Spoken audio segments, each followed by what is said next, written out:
ሌላ ኑር ሰቦ ከሳውዲ አረቢያ እስር ቤት በቃኝ ስቃይ ልሙት የሞት ፍርዴ እንዲፈጸም ብቻ ድምጽ ሁኑኝ እባካችሁ እያለች ነው። እኔ ልጄን መች በመች ተመጣለች ብዬ የጠበቅኩ ሰው ነኝ። መች በመች አይናውና ያለው ብዬ አንገታችሁ ገመድ ለሰውነታችሁ መቃብር ተዘጋጅቶ ለ13 ዓመታት በአንድ እስር ቤት ውስጥ ቆይታችሁ የሞት ፍርዳችሁን እየተጠባበቃችሁ ሁሉ ነገር ተወስኖ ሁሉም ጨለማ ሆኖ ባለበት ሰዓት ላይ ህይወት ስትዘራ እቺ ሌይላን ትመስላለች። ሌይላ ከ13 ዓመት በኋላ ወደ ሀገሯ ገብታለች። የሞት ፍርድ ተፈርዶባት እጅግ አሳዛኝ በሆነ ሁኔታ በርካታ ኢትዮጵያውያን ሲረባረቡ ቆይተው ጥቂት ወንድሞቿ ጥቂት ያገሯ ልጆች ተስፋ ሳይቆርጡ እንደዚሁም ደግሞ ሌሎችም ርብርብ አድርገው ሌላ ወደ ሀገሯ ገብታለች። በትውልድ ሀገሯ ምድር አዲስ አበባ ስትገባ የታየው እጅግ ልብ የሚነካና በከፍተኛ ስሜት የተሞላው የቤተሰብ መገናኘት ትዕይንት መላውን ህዝብ በአንድነት ያስለቀሰና ያስደሰተ ታላቅ ታምር ሆኗል። ከ13 ዓመታት ረጅም ስቃይ ስጋትና መከራ በኋላ በአካል ተገናኝተው እናትና ልጅ እርስ በእርሳቸው ተቃቅፈው ያነቡት የእንባ ጎርፍ አትሙች ያላት ነፍስ አትሞትም የሚያሰኝና የፈጣሪ ታላቅነት በግልጽ ያሳየ እውነተኛ አስገራሚ አጋጣሚ ነው።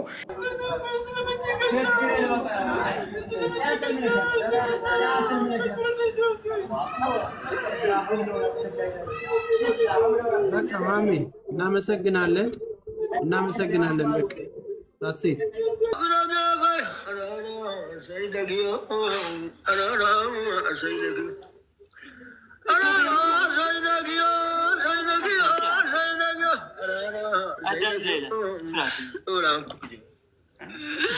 በፊት ልጅ እያለች ነው የምትሉላት? እሺ በሉልኝ ብላ ነው። እስቲ ልጅ ያለው የምትልኝ ነገር ዘፈን ለአባቴ ዘፈንልኝ እንደዛ እያልክ የምትለኝን አሁን እንደዛ በለኝ ብላ ያው ያ ልጅ ያለች እንዴት እያለ እንደሚያጫውታት አባቷ ያን ነገር እያለላት ነው። ሌላ ከድር ታናሽሽ አራራራራራ በቃ በሉ አሁን ቅድም ያረጋችሁላት ዚክር ታስታውሳላችሁ?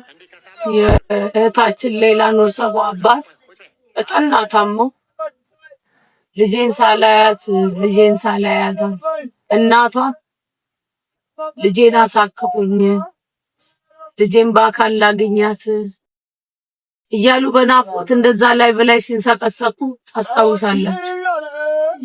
እንደዛ ብዙ እናቶች አሉ ልጆቻቸውን አይናቸውን ማየት የሚናፍቁ።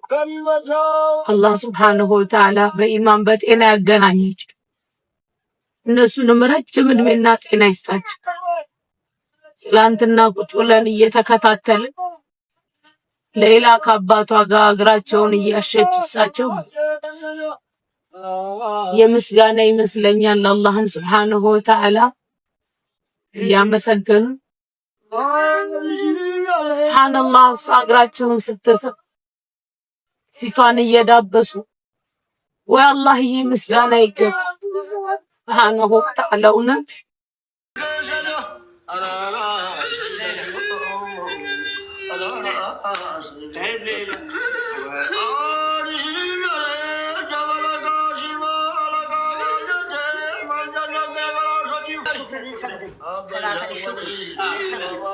እስር ቤት ውስጥ ባለችበት ሰዓት ላይ በጣም ቴንሽን ከዛሬ ነገ አንቺ እኮ ያው እዚህ የምትገደይ ነሽ እንደዚህ ነሽ እያሉ ስለነበረ የሚነግሯት ስቲል ከዛ ትሮማ ውስጥ የመውጣት ነገር የለም። ስለዚህ የመጀመሪያው ትልቁ ነገር አንድ ሁለት ቀን የመረጋጋት ነገር እዚህ አብራ ስትተኛም ስትውልም እንደገናም ደግሞ እንኳን ደስ አላችሁ፣ እንኳን ለሀገሯ መሬት አበቃት፣ እንኳንም የድካማችሁ ውጤት እንደዚህ ለማየት አበቃችሁ።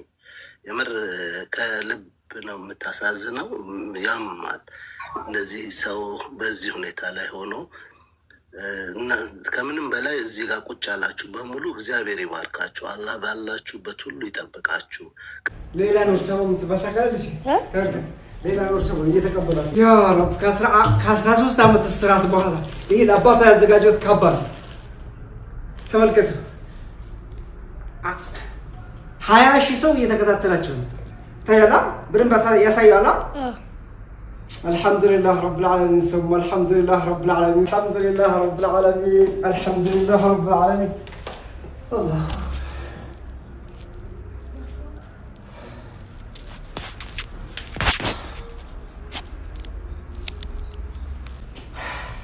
ልትገደል የነበረች ልጅ ተመልከት። አላህ እንዲህ ነው። አላሁ አክበር፣ አላሁ አክበር፣ አላሁ አክበር።